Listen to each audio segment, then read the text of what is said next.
Picture this. You're 35 years old. You have a decent job, maybe a girlfriend or a wife, a gym membership you actually use. On paper, your life looks solid. But here's the uncomfortable truth nobody wants to admit. When was the last time you had a real conversation with another man?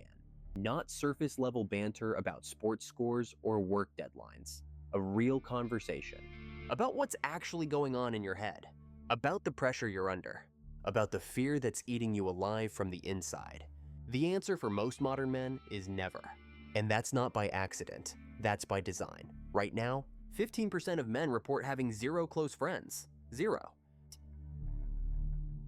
That number has tripled since the early 1990s. Let that sink in. In just 30 years, the social fabric that held men together has completely disintegrated. Meanwhile, 20% of single men admit they have no one they can turn to for emotional support. Not a single person. And for men under 30, it gets even worse. 28% report having no close social connections at all. This isn't just loneliness. This is a psychological catastrophe unfolding in real time. And society's response? Silence. Because admitting that men are struggling contradicts the narrative. It forces us to acknowledge that maybe, just maybe, the way we've been conditioning men for the past few generations has created a population of emotionally isolated time bombs who don't know how to connect with other human beings on any meaningful level. The statistics paint a devastating picture. According to recent surveys, only 27% of men report having 6 or more close friends. Back in 1995, that number was 55%. We're talking about a collapse of male social networks that rivals any economic recession. But unlike a financial crisis, this one doesn't make headlines. It happens quietly in the privacy of men's increasingly isolated lives. Here's what the research reveals. Only 30% of men say they've had a private conversation with a friend about their feelings in the past week. 30%. Meanwhile, women do this constantly. They call each other. They text. They meet for coffee specifically to talk about what's going on in their lives. For many modern men, the very idea of calling another guy just to talk feels foreign, uncomfortable, almost feminine. And that last word is the key to understanding everything. The devastating truth about male friendships is that society has spent decades teaching boys that emotional intimacy equals weakness. That vulnerability is feminine. That real men don't need friends. They need drinking buddies and gym partners and people to watch the game with. We've created an entire generation of men who mistake proximity for connection, who confuse shared activities with genuine friendship, and who have no idea how to form the deep emotional bonds that keep human beings psychologically healthy.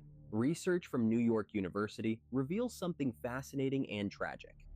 Young boys, before adolescence, talk about their friends with genuine passion and intimacy. They describe emotional connections. They express affection openly. They form bonds that rival anything girls create. But around age 15, something changes. Boys start reporting that they don't have or need many close friends. They begin to pull away from emotional intimacy because they've learned that's what being a man requires. And this is the exact age when male suicide rates quadruple compared to females. Coincidence? Absolutely not. Society teaches boys a simple equation. Emotional expression equals femininity. Femininity equals weakness. Therefore, any man who expresses emotions, who seeks connection, who admits he needs other people, is weak. It's a psychological prison with invisible bars, and most men don't even realize they're trapped inside it until they're middle-aged, successful by every external metric, and utterly, devastatingly alone. Let's talk about what passes for male friendship in modern society. Many men have what researchers call friendships of proximity. These are the guys at work, the people you see at the gym, the neighbors you wave to when you're both taking out the trash. These relationships exist because of convenience, not choice. They're based on shared location and shared activities, not shared values or emotional connection. When the activity ends, the friendship evaporates. You change jobs, you move to a different city, You stop going to that particular bar. And suddenly these people who you thought were friends completely disappear from your life. Because they were never actually friends. They were just people who happened to be in the same place at the same time, engaging in the same superficial rituals that men use to avoid real intimacy. These activity-based friendships serve a purpose. They're emotionally risk-free. You can spend years playing basketball with the same group of guys and never once have a conversation about anything that actually matters. You can lift weights with someone 3 times a week for a decade and never discuss the stress you're under. The problems in your marriage. The existential dread that keeps you awake at 3 in the morning. This is what modern male friendship looks like. It's shoulder-to-shoulder interaction instead of face-to-face connection. Men do things together. Women talk together. And when life inevitably changes, when you can't play pickup basketball anymore because your knees are shot, or you have kids who need your attention on Saturday mornings, those friendships simply cease to exist because they were built on nothing more substantial than convenience and shared hobbies. Here's the brutal reality. Many men have what they think are friendships, but they're really just acquaintanceships with better marketing. You might have 15 guys you could text to go grab a beer, but how many of them could you call at 2 in the morning when you're having a panic attack? How many of them know what actually keeps you up at night? How many of them have seen you cry? Have heard you express fear or doubt or vulnerability? For most men, that number is 0. And for the small percentage who do have one person they can be vulnerable with, it's almost always a woman, a girlfriend, a wife, a mother. The entire emotional weight of a man's inner life gets placed on a single female relationship because men have been systematically taught that seeking emotional support from other men is somehow wrong, somehow gay, somehow a betrayal of masculinity itself. This creates relationships where men expect their romantic partners to be their therapist, their best friend, their entire social support system. And when that relationship ends through breakup or divorce or death, these men discover they have absolutely nothing. No support network, no one to call, no one who actually knows them. They've spent decades investing all their emotional energy into a single relationship while letting every male friendship atrophy into superficial nothingness. The psychological consequences of this isolation are staggering. Research published by the United States Surgeon General confirms that loneliness and social isolation increase the risk of heart disease by 29%, stroke by 32%, and dementia in older adults by 50%. Loneliness literally kills people. It's as dangerous as smoking 15 cigarettes a day. It's more lethal than obesity, and men are dying from it in record numbers. Men commit suicide at nearly 4 times the rate of women. Men are more likely to die young from preventable causes. Men report higher rates of depression, anxiety, and substance abuse. These aren't separate issues. They're all symptoms of the same underlying disease: chronic, devastating, culturally enforced isolation. Society tells men to be strong, to be independent, to need no one. And then we act surprised when they take their own lives in epidemic numbers, because they genuinely believe no one would care if they disappeared. Let's examine the mechanics of how this happens. Many men spend their 20s and early 30s with a solid group of friends. College buddies, roommates, the guys you went through young adulthood with. These relationships feel meaningful because they're based on proximity and shared experiences during a formative time of life. But then life happens. People get married, they have kids. They move to different cities for career opportunities. They get busy. And here's where the difference between male and female friendships becomes devastatingly clear. Women actively maintain their friendships through distance and life changes. They call, they text, they make specific plans to see each other even when it's inconvenient. They prioritize emotional connection over geographic proximity. A woman can move across the country and still maintain her closest friendships through regular communication that focuses on what's actually happening in their lives. Many men, by contrast, let friendships die the moment they become inconvenient. If you can't meet up for drinks after work on Thursday, If you can't make it to the pickup basketball game, the friendship just slowly fades. because the friendship was never about you as a person. It was about the activity. It was about the convenience. And when that convenience disappears, There's nothing left to hold the relationship together. this is why so many men hit their 40s and 50s and suddenly realize they're completely alone. The college friends are gone. The work friends are surface-level relationships that won't survive a job change. The gym buddies are just guys you nod at between sets. You have hundreds of contacts in your phone and not a single person you could call if you were genuinely struggling. The cultural programming runs deep. From early childhood, boys learn that expressing emotion is dangerous. The kid who cries gets called weak. The boy who talks about his feelings gets mocked as sensitive. Teenage boys learn to hide vulnerability behind humor, sarcasm, and aggressive banter. They learn that the only acceptable emotions are anger and jokes. Everything else gets buried. This creates men who have no practice expressing their inner emotional lives. They literally don't have the vocabulary or the skills. They've spent decades suppressing every feeling except anger and amusement. When someone asks how they're doing, the automatic response is fine or good or can't complain, even when they're drowning. Many men describe attempting to open up to male friends and being met with uncomfortable silence or immediate subject changes. One man shared a story about trying to talk to his childhood friend about a painful breakup. The friend's response was, "That sucks, man," followed by awkward silence and then a complete topic change. The message was clear: we don't do that here. We don't talk about feelings. Keep that stuff to yourself. This kind of repeated rejection teaches men to stop trying. If every bid for emotional connection is met with discomfort or dismissal, you learn to stop making those bids. You learn to keep everything locked inside. You learn that your inner emotional life is something to be ashamed of. Something to hide, something that makes other men uncomfortable. And this pattern creates a vicious cycle. Men don't open up because they've learned it's not safe. Because they don't open up, they never develop the skills or comfort with emotional intimacy. Because they never develop those skills, they remain isolated. And the isolation deepens year after year until many men literally don't remember what genuine connection feels like. The economic structure of modern life makes this worse.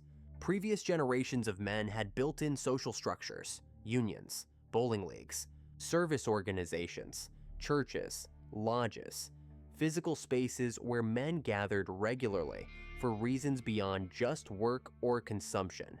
These institutions provided automatic social networks. You didn't have to be good at making friends. You just showed up and the structure created connections. Most of those institutions have collapsed. Union membership has plummeted. Religious attendance is at historic lows.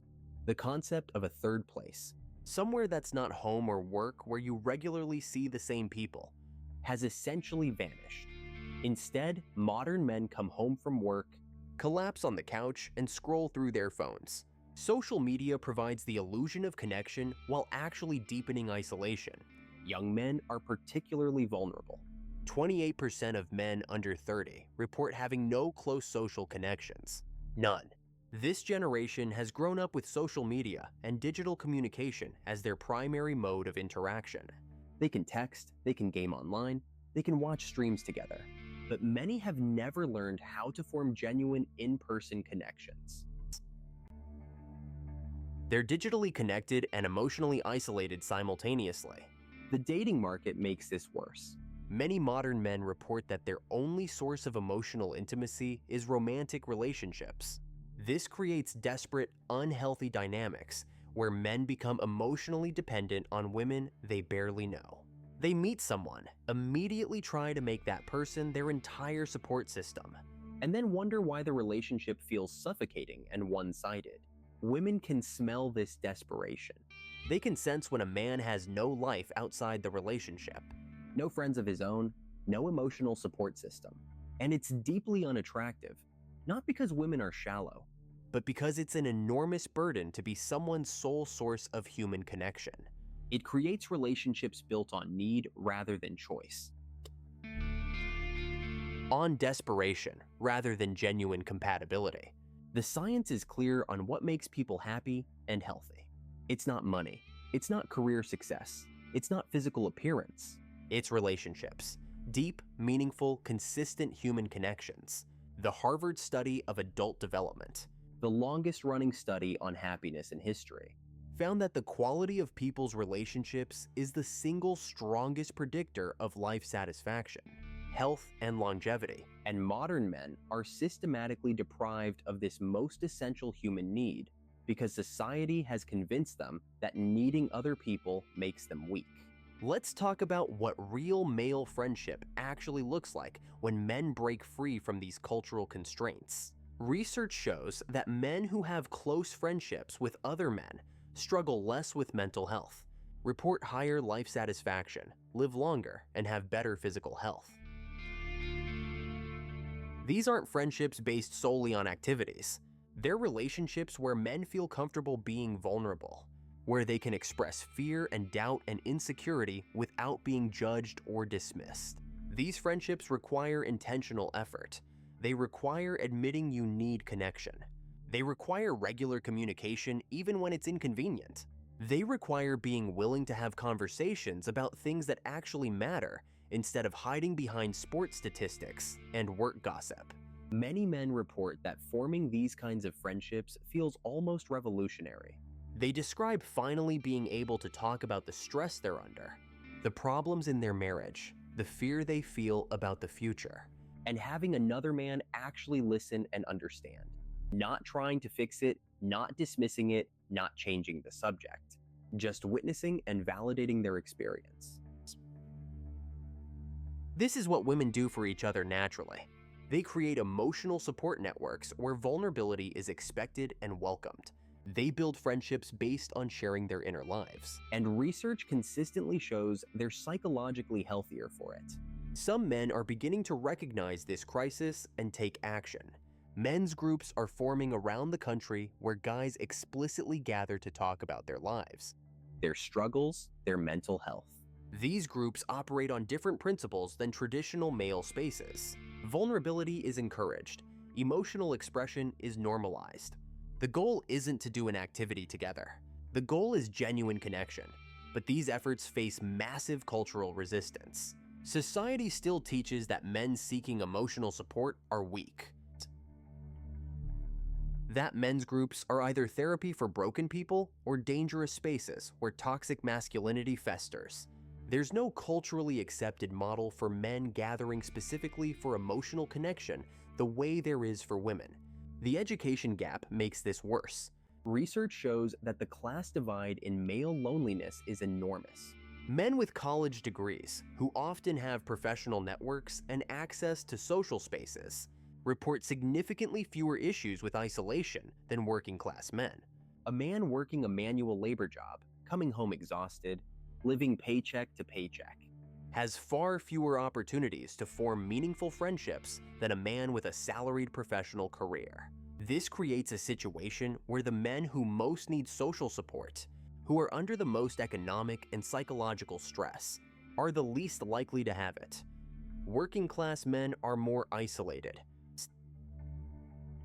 more likely to be single, more likely to struggle with mental health, and far less likely to have anyone they can turn to when things get difficult.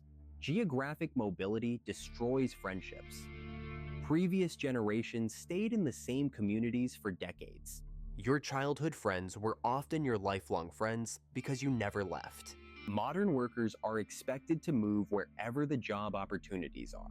This means leaving behind whatever social network you've managed to build and starting over in a new city where you know no one. And here's where the gender difference becomes stark again. Women actively work to maintain long-distance friendships. They schedule regular calls. They visit. They keep the emotional connection alive across distance. Many men simply let the friendship die and then wonder why they feel so alone in their new city. The solution isn't complicated, but it requires admitting some uncomfortable truths. First, men need to acknowledge that they need other men, not for activities, not for convenience, for genuine emotional support and connection. This means overriding decades of cultural conditioning that says needing people makes you weak. Second, men need to learn how to be vulnerable. This isn't natural for most men because they've spent their entire lives being punished for it. It requires practice. It requires being willing to risk rejection. It requires finding other men who are also willing to break out of the traditional masculine script. Third, men need to prioritize friendships the way they prioritize romantic relationships and career advancement. This means making time, reaching out, having difficult conversations, not letting friendships die just because they require effort to maintain. Fourth, society needs to create new models and structures for male connection. We need spaces where men can gather specifically for emotional support without it being framed as therapy or self-improvement. We need to normalize men expressing needs and seeking help from other men. The data on the mental health benefits of close friendships is overwhelming. Men with strong social connections are 50% less likely to die prematurely. They have lower rates of depression and anxiety. They're more resilient in the face of stress. They report higher life satisfaction. They're better partners and fathers. Literally, every measurable metric of well-being improves when men have genuine friendships. But creating those friendships requires dismantling the toxic cultural messages about masculinity that tell men connection equals weakness. It requires admitting that the traditional masculine ideal of the stoic, independent, self-reliant man is actually a recipe for psychological destruction. It requires building new models of what it means to be a man. Models that include emotional expression, vulnerability, and interdependence. Here's what this looks like practically. It means texting a friend not to make plans, but just to check in. It means calling someone when you're struggling instead of suffering in silence. It means being willing to say I need you instead of always pretending you're fine. It means making friendship a priority instead of something you'll get around to eventually when life calms down. It means recognizing that the guys you play poker with every month aren't actually friends if you couldn't call them when you're having a crisis. It means understanding that shared activities aren't enough to sustain meaningful relationships. It means being willing to have conversations about things other than work. Sports, and surface-level topics. Many men resist this because it feels unnatural. They've spent their entire lives avoiding emotional intimacy. The idea of calling another man just to talk about feelings seems foreign, uncomfortable, maybe even pathetic. But that discomfort is the result of cultural conditioning, not natural male psychology. Young boys are emotionally open. Society trains that openness out of them. The loneliness epidemic among modern men isn't a personal failing. It's a systemic problem created by cultural messages that tell men they're not allowed to need other people. It's the predictable result of decades of toxic masculinity that equates vulnerability with weakness and emotional expression with femininity. But recognizing the source of the problem doesn't eliminate the consequences. Right now, millions of men are living isolated, lonely lives. They're struggling with mental health issues they won't admit to having. They're dying by suicide at epidemic rates. They're forming desperate, unhealthy romantic relationships because they have no other source of human connection. They're suffering in silence because they genuinely believe that's what being a man requires. This doesn't have to be the reality. Men are capable of forming deep, meaningful friendships. They did it as boys before society taught them not to.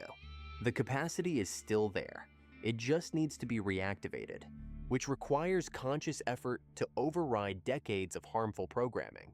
The research is clear. The statistics are devastating. The consequences are lethal. 15% of modern men have zero close friends. 20% of single men have no one to turn to for emotional support. Male suicide rates are 4 times higher than female suicide rates.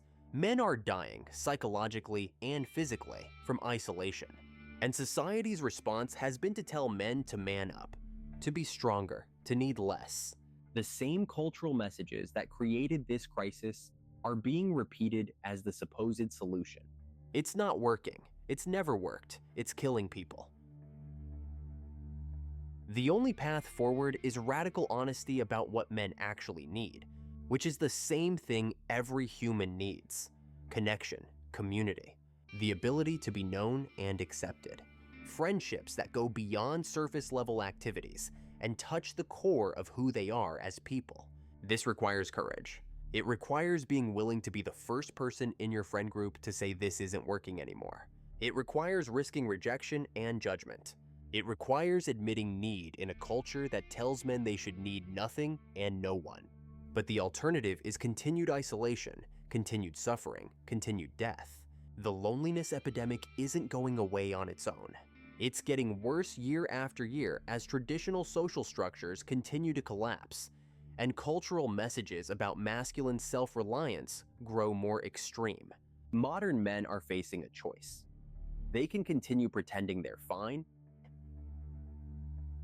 that they don't need deep friendships, that surface-level relationships are enough.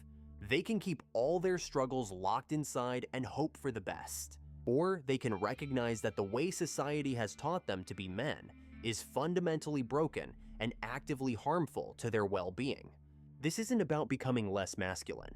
It's about recognizing that the traditional definition of masculinity is too narrow, too restrictive, too psychologically destructive. Real strength includes being able to admit you need help. Real independence includes recognizing that humans are fundamentally social creatures who require connection to thrive. The statistics paint a picture of a generation of men who are emotionally isolated, psychologically struggling, and literally dying from lack of human connection. This isn't an exaggeration. This isn't hyperbole. This is what the data shows.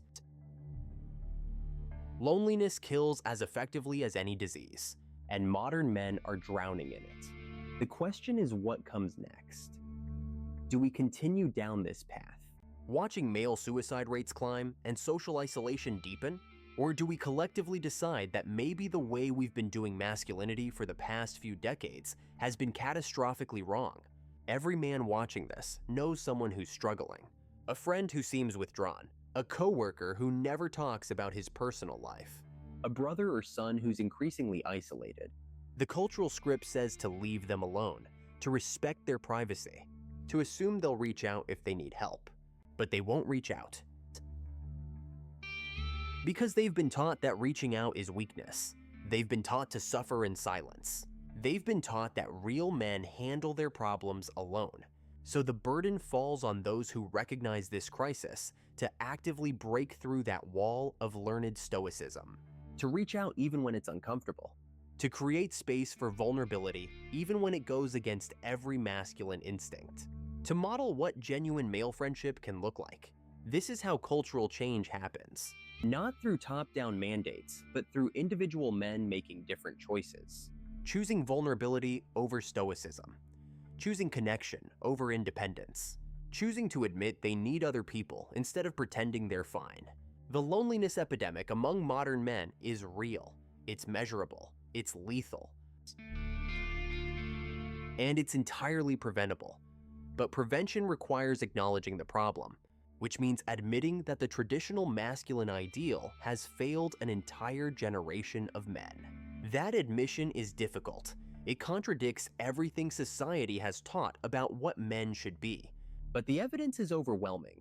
Modern men have no real friends. They're isolated, they're suffering, and they're dying. The only question is whether we're willing to do something about it.